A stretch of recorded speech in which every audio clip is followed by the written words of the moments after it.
ਸਤਿ ਸ਼੍ਰੀ ਅਕਾਲ ਬੱਚਿਓ, ਸਵਾਗਤ ਹੈ ਤੁਹਾਡਾ ਅੱਜ ਦੀ ਪੰਜਾਬੀ ਦੀ ਕਲਾਸ ਵਿੱਚ। ਬੇਟੇ ਅੱਜ ਆਪਾਂ 9th ਕਲਾਸ ਦੀ ਦੂਸਰੀ ਕਵਿਤਾ ਪੜ੍ਹਾਂਗੇ ਜਿਸ ਦਾ ਨਾਂ ਹੈ ਵਿਸਾਖੀ ਦਾ ਮੇਲਾ। ਬੇਟੇ ਇਹ ਕਵਿਤਾ ਧਨੀ ਰਾਮ ਚਾਤ੍ਰਿਕ ਜੀ ਦੁਆਰਾ ਲਿਖੀ ਹੋਈ ਹੈ। ਧਨੀ ਰਾਮ ਚਾਤ੍ਰਿਕ ਜੀ ਪੰਜਾਬੀ ਦੇ ਬੜੇ ਹੀ ਉੱਘੇ ਕਵੀ ਹੋਏ ਹਨ।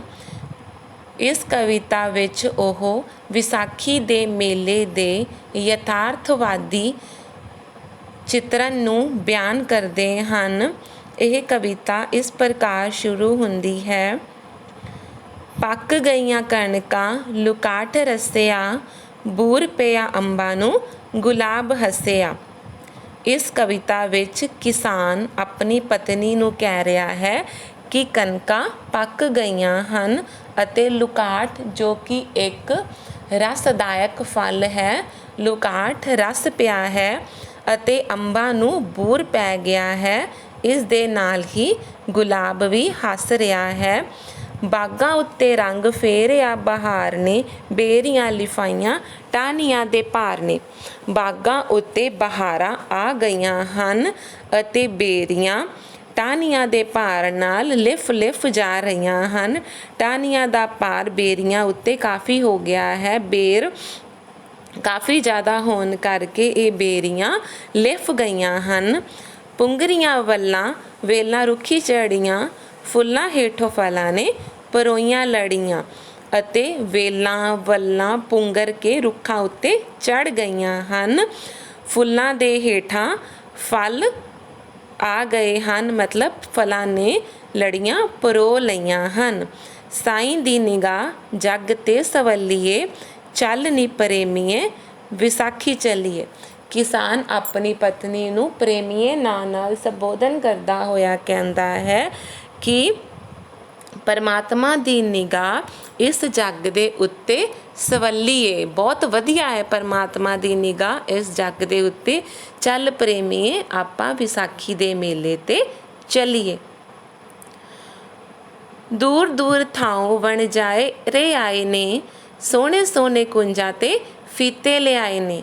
ਇਹਦੇ ਵਿੱਚ ਕਵੀ ਮੇਲੇ ਦੇ ਦ੍ਰਿਸ਼ ਦਾ ਚਿਤਰਨ ਬਿਆਨ ਕਰ ਰਿਹਾ ਹੈ ਕਿ ਦੂਰ ਦੂਰ ਥਾਵਾਂ ਤੋਂ ਵਪਾਰੀ ਆਏ ਹੋਏ ਹਨ ਅਤੇ ਉਹ ਆਪਣੇ ਨਾਲ ਫੀਤੇ ਅਤੇ ਗੋਟੇ ਲਿਆਏ ਹੋਏ ਹਨ।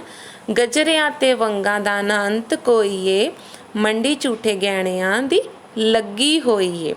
ਇਹਦੇ ਵਿੱਚ ਕਵੀ ਦੱਸ ਰਿਹਾ ਹੈ ਕਿ ਮੇਲੇ ਦੇ ਵਿੱਚ ਗਜਰੇ ਅਤੇ ਵੰਗਾਂ ਦਾ ਵੀ ਕੋਈ ਅੰਤ ਨਹੀਂ, ਭਾਵ ਬਹੁਤ ਸਾਰੇ ਗਜਰੇ ਅਤੇ ਵੰਗਾਂ ਆਏ ਹੋਏ ਨੇ ਅਤੇ ਝੂਠੇ ਗਹਿਣਿਆਂ ਦੀ ਮੰਡੀ ਲੱਗੀ ਹੋਈ ਹੈ, ਭਾਵ ਨਕਲੀ ਗਹਿਣਿਆਂ ਦੀ ਮੰਡੀ ਲੱਗੀ ਹੋਈ ਹੈ। ਹੱਟੀਆਂ ਹਜ਼ਾਰਾਂ ਹਲਵਾਈਆਂ ਲਾਈਆਂ ਨੇ, ਸੈਂਕੜੇ ਸੁਗਾਤਾਂ ਨਾਲੇ ਹੋਰ ਆਈਆਂ ਨੇ। ਹਲਵਾਈਆਂ ਨੇ ਹਜ਼ਾਰਾਂ ਹੀ ਦੁਕਾਨਾਂ ਲਗਾਈਆਂ ਹੋਈਆਂ ਹਨ ਅਤੇ ਇਸ ਦੇ ਨਾਲ ਨਾਲ ਹੋਰ ਵੀ ਅਨੇਕਾਂ ਸੁਗਾਤਾਂ, ਅਨੇਕਾਂ ਸ਼ੈਆਂ ਮੇਲੇ ਦੇ ਵਿੱਚ ਆਈਆਂ ਹੋਈਆਂ ਹਨ। ਹੱਟੀ ਹੱਟੀ ਸ਼ੌਕੀਆਂ ਦੀ ਭੀੜ ਖੱਲੀਏ, ਚੱਲ ਨੀ ਪ੍ਰੇਮੀਏ ਵਿਸਾਖੀ ਚੱਲੀਏ। ਅਤੇ ਕਵੀ ਆਪਣੀ ਪਤਨੀ ਨੂੰ ਪ੍ਰੇਮੀਏ ਨਾਂ ਨਾਲ ਸੰਬੋਧਨ ਕਰਦਾ ਹੋਇਆ ਕਹਿੰਦਾ ਹੈ ਕਿ ਦੁਕਾਨਾਂ ਉੱਤੇ ਸ਼ੌਕੀਆਂ ਦੀ ਬਹੁਤ ਭੀੜ ਲੱਗੀ ਹੋਈ ਹੈ। ਚੱਲ ਪ੍ਰੇਮੀਏ ਆਪਾਂ ਵੀ ਵਿਸਾਖੀ ਦੇ ਮੇਲੇ 'ਤੇ ਚੱਲੀਏ। ਥਾਈਂ ਥਾਈਂ ਖੇਡਾਂ 'ਤੇ ਪੰਘੂੜੇ ਆਏ ਨੇ, ਜੋਗੀਆਂ ਮਦਾਰੀਆਂ ਤਮਾਸ਼ੇ ਲਾਏ ਨੇ। ਕਵੀ ਕਹਿੰਦਾ ਹੈ ਕਿ ਥਾਂ ਥਾਂ 'ਤੇ ਅਨੇਕਾਂ ਹੀ ਖੇਡਾਂ ਅਤੇ ਪੰਘੂੜੇ ਆਏ ਹੋਏ ਹਨ। ਬੇਟੇ ਜਦੋਂ ਕੁੜੀਆਂ ਪੀਂਘਾਂ ਝੂਟਦੀਆਂ ਹਨ ਉਸ ਨੂੰ ਬੋਲਦੇ ਹੈ ਰੱਸੀ ਲਟਕਾ ਕੇ, ਜਦੋਂ ਜਿਹੜੀ ਸੀਟ ਉੱਤੇ ਰੱਖੀ ਜਾਂਦੀ ਹੈ ਉਹਨੂੰ ਬੋਲਦੇ ਹੈ ਰੱਸੀ ਨਾਲ ਜਦੋਂ ਝੂਲਦੀਆਂ ਹਨ ਉਹਨਾਂ ਨੂੰ ਬੋਲਦੇ ਆ ਪੰਘੂੜੇ। ਠੀਕ ਹੈ, ਤਾਂ ਥਾਂ ਥਾਂ 'ਤੇ ਖੇਡਾਂ ਆਈਆਂ ਹੋਈਆਂ ਹਨ ਅਤੇ ਪੰਘੂੜੇ ਆਏ ਹੋਏ ਹਨ। ਜੋਗੀਆਂ ਅਤੇ ਮਦਾਰੀਆਂ ਨੇ ਵੀ ਆਪਣੇ ਆਪਣੇ ਤਮਾਸ਼ੇ ਲਗਾਏ ਹੋਏ ਹਨ, ਭਾਵ ਮੇਲੇ ਉੱਤੇ ਇਹ ਸਾਰੀਆਂ ਚੀਜ਼ਾਂ ਹਾਜ਼ਰ ਹਨ। ਵੰਜਲੀ, ਲੰਗੋਜਾ, ਕਾਟੋ, ਤੁੰਬਾ ਇਹ ਸਾਰੇ ਲੋਕ ਸਾਜ਼ ਹਨ, ਇਹ ਵੀ ਮੇਲੇ ਦੇ ਵਿੱਚ ਵੱਜ ਰਹੇ ਹਨ। ਛਿੰਝ ਵਿੱਚ ਸੂਰੇ ਪਹਿਲਵਾਨ ਗੱਜਦੇ, ਇਕੱਠਾ ਹੋ ਕੇ ਆਇਆ ਰੋਲਾ ਸਾਰੇ ਜੱਗ ਦਾ। ਭੀੜ ਵਿੱਚ ਮੋਢੇ ਨਾਲ ਮੋਢਾ ਵੱਜਦਾ ਅਤੇ ਛਿੰਝ ਦੇ ਵਿੱਚ ਪਹਿਲਵਾਨ ਘੋਲ ਕਰ ਰਹੇ ਹਨ ਅਤੇ ਇੱਥੇ ਬਹੁਤ ਰੋਲਾ ਮਤਲਬ ਸਾਰੇ ਜੱਗ ਦੇ ਲੋਕੀ ਇੱਥੇ ਇਕੱਠੇ ਹੋਏ ਹਨ ਅਤੇ ਇੱਥੇ ਇੰਨੀ ਭੀੜ ਹੈ ਕਿ ਮੋਢੇ ਦੇ ਨਾਲ ਮੋਢਾ ਵੱਜ ਰਿਹਾ ਹੈ।